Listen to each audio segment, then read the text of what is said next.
बिस्मिल्लाहिर्रहमानिर्रहीम, अस्सलामुअलैकुम। लाखों करोड़ों दुरूदो सलाम मोहम्मद मुस्तफ़ा सल्लल्लाहु अलैहि वसल्लम और आले मोहम्मद पर।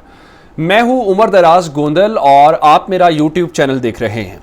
नाज़रीन, मेरे पास कुछ खबरें आज की हैं और वो खबरें ये हैं, एक तो जनाब अली ये जो शहबाज शरीफ प्रोजेक्ट है ये आप यकीन माने डूब गया है, फेल हो गया है, नाकाम हो गया है। ये मैं नहीं कह रहा, मैं आपके सामने उन लोगों के अल्फाज रखने वाला हूं, उन लोगों की खबर देने वाला हूं जो इस प्रोजेक्ट के सबसे बड़े हामी थे। पहली बात, लेकिन इससे बड़ी खबर आपको दूं। बड़ी खबर यह है कि बड़े साहब की जानिब से शहबाज शरीफ की तलबी हो गई है और इस तलबी का मतलब यह है तहरीक इंसाफ अपना केस बड़ी मजबूती के साथ जीत गई है। वो जो एक पेज, वो जो कप्तान को दबाना, वो जो इत्तेहाद और सारा कुछ सत्यानाश हो गया उसका। पहली खबर आपको ये दूंगा। दूसरे नंबर के ऊपर चल के इमरान खान ने अदालत से कहा है कि जो गवर्नर वाला मामला हुआ है आप इसके ऊपर इसको नोटिस लें। ये जो पंजाब के अंदर इन्होंने किया है, आप पहले भी तो इसको नोटिस लेते रहे हैं, इसके ऊपर भी इसको नोटिस लें। अभी तक इसको नोटिस नहीं हुआ।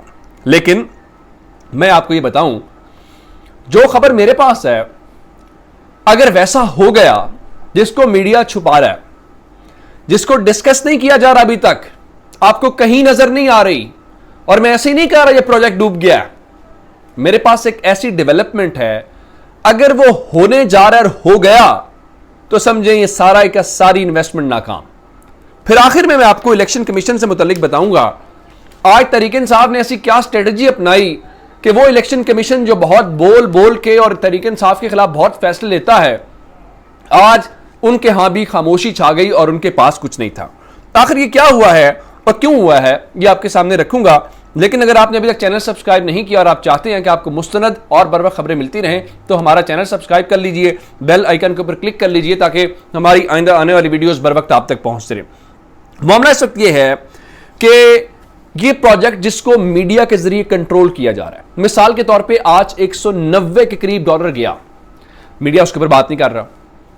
स्टॉक मार्केट कल क्रैश कर गई, मीडिया उसके जरिए बात नहीं कर रहा। आलमी मंडी के अंदर तेल की कीमतें कम हुई हैं, ये कह रहे हैं पेट्रोल बढ़ाएं, डीजल बढ़ाएं। अब आप इनको आलमी मंडी याद नहीं आएगी, ठीक है जनाब। लेकिन ये मीडिया के जरिए कंट्रोल करने की जो खबरें हैं उसके बावजूद ये काम नहीं चल रहा, जिसका मतलब यह है कि हर गुजरते लम्हे के साथ कप्तान इनके ऊपर छा रहा है।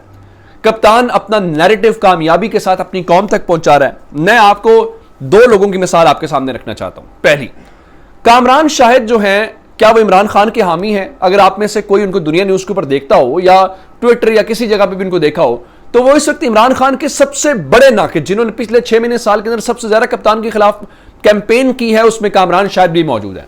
कामरान शाहिद ने मुलाकात की शहबाज शरीफ से। उनके मुताबिक इस वक्त हुकूमत के पास इमरान खान के नैरेटिव का काउंटर करने के लिए कोई बयानिया नहीं है, जिसका मतलब यह है कि इमरान खान हर गुजरते दिन के साथ इनके हवास के ऊपर सवार हो जाएगा। एक बात, सैयद तलत हुसैन जो है वो इमरान खान के तो हामी कम से कम नहीं है। उनके मुताबिक शहबाज शरीफ हुकूमत इस वक्त क्लूलेस है और खासकर जो इस वक्त मुआशी सूरत हाल है उसमें इनके पास वक्त कम है, स्ट्रेटेजी कोई नहीं है और घड़ी जो है उसकी सुइयां बहुत तेजी के साथ घूम रही हैं, जिसका मतलब यह है कि सूरत हाल बिल्कुल जो है वो खत्म हो रही है। आज जंग अखबार के अंदर यह लिखा गया कि अभी तक यह मालूम नहीं है कि जो शहबाज शरीफ है उसको सजा के तौर पे वजीर आजम बनाया गया है या इनाम के तौर पे, क्योंकि हर चीज तो गले पड़ रही है, कोई चीज तो संभल ही नहीं रही। अच्छा, इसके बाद ये तो हो गई मुख्तलिफ बातें घर से बाहर की। अब घर के अंदर क्या हो रहा है वो भी बताना बहुत जरूरी है। नून लीग के अंदर भी काम शुरू हो गया है। मैं आपको अपने जराए से कुछ सीनियर लीडरशिप, जिनका मैं नाम बताने वाला, जिनको तलब किया गया, उन्होंने शहबाज शरीफ को यह कहा है कि आपके वजीर आजम बनने के शौक ने हमें मरवा दिया और हमारी पूरी जिंदगी की सियासत को दांव के ऊपर लगा दिया है। अच्छा, अब आपको आजकल ना बिलावल नजर आ रहा है, ना पीपल्स पार्टी नजर आ रही है, ये सारे किसके ऊपर है? शहबाज शरीफ को जवाब देना है। मजे वजारतों को वो ले रहे हैं और लोगों की बातें सुनेंगे ये। अब जरा मैं आपको बताता हूं वो बड़ी तलबी की शहबाज शरीफ, जिस तरह मैंने कहा कि उन्होंने सीनियर लीडरशिप ने उनको कहा आपने हमें मरवा दिया है, लंदन से बड़े साहब ने शहबाज शरीफ और काबीना के की अरकान जो हैं या नून लीग की जो सीनियर लीडरशिप है उनको फौरी तौर पे लंदन पहुंचने का हुक्म दिया है। शायद खाकान अब्बासी अमेरिका गए हुए थे जहां पे उनके साहबजादे की तालीम से मुतल्लिक एक तकरीब थी, वो वहां से लंदन पहुंच गए हैं। और उसके बाद ख्वाजा आसिफ, ख्वाजा साद रफीक और एहसन इकबाल को फौरी तौर पे कहा गया है कि आप लंदन पहुंचे, मुमकिन तौर पे मरियम औरंगजेब भी। जिसके बाद अब मीडिया ने आज खबरें चलाना शुरू कर दी हैं। मेरे पास खबर ये रात को आ गई थी कि जनाब इनको तलब किया गया है, और अब आप कहेंगे ये तलब क्यों किया गया, चीजें नहीं समझ रही, इनके साथ हाथ हो गए, इनको समझ नहीं आई। अब ये चाहते हैं कि इलेक्शन हो, अब ये नून लीग भी चाहेगी, मैं आपको भी आज ये मेरी बात कहीं कर लें कि ये ऐलान होगा। और इन्हें इस, क्योंकि इसहाक डार की जब खबर हुई थी मैंने आपको कहा था इसहाक डार किसी और के बिहाफ के ऊपर बोलते हैं, वो अपनी जबानी नहीं बोलते। अब बाकायदा मुहिम जो है इन्होंने लॉन्च करने का फैसला कर लिया। मरियम बीबी कल सवाबी के अंदर जो है वो जलसा करने जा रही हैं, जो इस चीज की कड़ी है, उनको अंदाजा हो गया इलेक्शन के अलावा हल नहीं है। लेकिन मैं आपको एक और बात बताऊं, जो मैं आपको कह रहा हूं कि खबर छुपाई जा रही है। कप्तान ने इनकी हवाइयां तो उड़ाई हुई, ये तो आप मान जाए। आज कप्तान ने जेहलुम के अंदर जलसा करना है, और जेहलुम जलसे के ऊपर हम सब की नजरें इसलिए भी हैं क्योंकि इमरान खान ने कल वादा किया था कि वो जेहलुम जलसे के अंदर शहबाज शरीफ को जवाब देंगे। अब रात को गवर्नर की समरी मुस्तरद की सदर ने, और इन्होंने रात को एक सेक्शन ऑफिसर ने, यानी आप आइन कानून की बात करते हैं, कैबिनेट डिवीजन का एक सेक्शन ऑफिसर जो है वो मुल्क के सदर से ज्यादा इख्तियारात रखता है, तो सदर से ज्यादा भारी है कि सदर ने समरी मुस्तरद की, उसके बाद कैबिनेट डिवीजन के एक सेक्शन ऑफिसर ने कहा कि सदर जाए भाड़ में, ये मैं गवर्नर को हटा रहा हूं। ये है इस मुल्क के अंदर, जब आपकी हवाएं आपके खिलाफ हो तो आप क्या करना चाहते हैं, किसी को कोई परवाह नहीं है, अब ना आइन ना कानून। अब अदालत पूछे उस सेक्शन ऑफिसर से कि आपने इसके ऊपर दस्तखत कैसे किया, आपने नोटिफिकेशन कैसे किया। मैं आपको अब खबर दूं असल, जो शायद मेरे भी पर जल रहे हैं उस खबर को देते हुए, और मैं आपको ये बताऊं कि खबर कहीं ना कहीं आगे चल के आपको नजर आएगी। समरी मुस्तरद करना, सदर की जो रात वाली बात है, सदर ने जो वजीर आजम की गवर्नर बलीगुर रहमान वाली समरी मुस्तरद की है, असल खबर इससे कहीं बड़ी है। खबर क्या है, शहबाज शरीफ हुकूमत क्यों आई है? शहबाज शरीफ हुकूमत अपनी मर्जी का आर्मी चीफ अपॉइंट करने आई है जी। बहुत सारे लोग ये बातें करते हैं कि ये अक्टूबर तक रहने इसलिए चाहते हैं कि मर्जी का आर्मी चीफ अपॉइंट करें, उसके बाद हम इलेक्शंस में जाएं। अब आपको ये मालूम होना चाहिए कि कॉन्स्टिट्यूशन ऑफ पाकिस्तान के तहत वजीर आजम ने एडवाइस करनी है सदर को कि आप इस शख्स को आर्मी चीफ अपॉइंट कर दें, और उसकी एडवाइस के ऊपर सदर फाइनल अथॉरिटी है, क्योंकि कमांडर इन चीफ सदर होता है।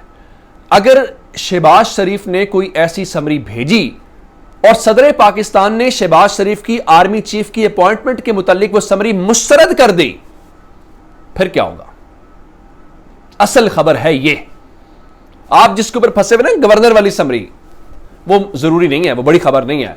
असल खबर है यहां पे, असल में इसीलिए इमरान खान ने कहा है कि अदालत उज़्मा अब ले नोटिस, लेकिन अब कोई नोटिस नहीं ले रहा, क्योंकि अगर सदर की बात मान ली गई तो शहबाज शरीफ का खेल खत्म। मैं इसीलिए कह रहा हूं ये प्रोजेक्ट डूब गया है। लोग कहते हैं तहरीक इंसाफ को सियासत नहीं आती, तहरीक इंसाफ के पास लीगल माइंड्स नहीं है। जनाब ये है वो असल रास्ता जहां से ये डूबेंगे। अब आते हैं इलेक्शन कमीशन की तरफ। इलेक्शन कमीशन में आज मुनहरिफ अरकान की समाअत हुई, और वहां पे मुख्तलिफ, एक तो नूर आलम खान ने कहा जी इलेक्शन कमीशन के दायरे इख्तियार नहीं है, और उसके बाद एक और खबर दूं, इलेक्शन कमीशन के खिलाफ इस्लामाबाद हाईकोर्ट में पिटीशन फाइल हो गई है कि आप अदालती इख्तियारात इस्तेमाल नहीं कर सकते, किसी को सजा और जजा दें। इस पे आज तहरीक इंसाफ ने जो मुनहरिफ अरकान के हवाले से उनको पहले तो कहा कि आप इनकी रुकनीत मुअत्तल करें। अच्छा ये ज़मानी था, कोई इतनी बड़ी बात नहीं थी। उन्होंने कहा नहीं जी हम पहले केस पूरा सुनेंगे, उसके बाद रुकनीत मुअत्तल करने की तरफ जाएंगे। अच्छा ये कोई इतनी बड़ी, मैंने जिसको मीडिया ने बहुत हाइप दी ना कि तहरीक इंसाफ की सदा मुस्तरद हो गई, इतनी बड़ी बात नहीं थी। तहरीक इंसाफ ने कहा कि कौमी असम्बली वाली तो बाद में देखेंगे, ये जरा 26 मिनट का केस है पंजाब असम्बली का, आप सिर्फ इन अरकान से ये पूछें कि इन्होंने वोट किया कि नहीं किया, इनका फैसला सुना दें। अब यहां पे आके इलेक्शन कमीशन के अंदर एक खामोशी छा गई। जिन रिपोर्टर्स ने कवर किया उन्होंने सब ने बताया कि खामोशी छा गई। उसके बाद 13 मई तक इन्होंने उसको डिले कर दिया, लेकिन कोई बात नहीं है, आज 10 तारीख है, 20 से पहले पहले इलेक्शन कमीशन पाबंद है कि वो इस केस का फैसला करे। अब बकरे की मां कब तक खैर बनाएगी, फैसला करना पड़ेगा, और फैसले का मतलब ये होगा कि यहां पे अरकान डिसीट होंगे और उसके साथ ये सारे का सारा नेशनल असेंबली और पंजाब असेंबली में खेल अपने इख्तिताम को पहुंच जाएगा। चैनल जरूर सब्सक्राइब करिएगा। आपकी समातों का बहुत शुक्रिया। खुदा हाफिज।